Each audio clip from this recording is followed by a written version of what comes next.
नमस्कार, मी प्रतीक्षा, DNA मराठीमध्ये आपलं स्वागत। सध्या सुरू असलेल्या महानगरपालिकेच्या निवडणुकीच्या अनुषंगाने आज शहरातील हरिप्रसाद मंगल कार्यालयात भाजपाच्या वतीने जाहीर सभेचे आयोजन करण्यात आले होते।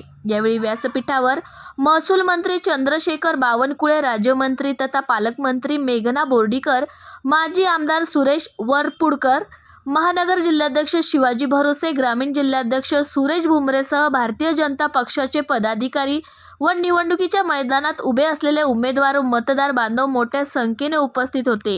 यावेळी महसूल मंत्री बावनकुळे बोलताना म्हणाले, परभणी महानगरपालिका ही 22 योजनांची ही निवडणूक आहे आणि 124 योजनेचे कमळ आहे। या योजनेच्या माध्यमातून आमचे सरकार परभणीच्या जनतेचे कल्याण करणार असल्याचे मत यावेळी व्यक्त केले। माननीय पालकमंत्री बंडाताई बोर्डीकर जी यांच्या डीपीसीच्या माध्यमातून, जिल्हा नियोजन मंडळाच्या माध्यमातून ज्या परभणी महानगरपालिकेकरता 22 योजना येतात, या 22 योजनांची ही निवडणूक आहे। 15 तारखेच्या निवडणुकीमध्ये मतदान करताना विचार आपल्या लोकांसमोर मांडायचा आहे। प्रत्येक वार्डात, प्रत्येक घरी जाऊन मांडायचा आहे। 124 योजनांचं कमळ आहे,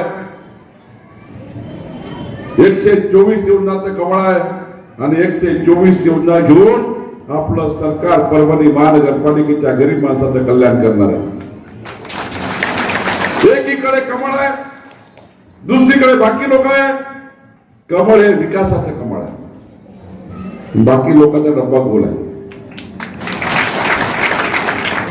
मताचं दान म्हणून पडून जातील, मताचं दान म्हणून पडून जातील। ना मोदीजीकडे जातील, ना देवेंद्रजीकडे जातील, ना मेघनाताईकडे जातील, मत घेतील आणि पडून जातील। जर विकसित परभणी करायची असेल तर आपल्या सर्वांना घरोघरी जावं लागेल। आपण कार्यकर्ते बसलेले आहोत, जनता बसलेली आहोत। आपल्याला 3 दिवस घरोघरी जावं लागेल 124 योजनांचा पिटारा घेऊन। बंधू भगिनींनो, माननीय पंतप्रधान मोदीजींनी विकसित भारत 2047 चा संकल्प केला आहे।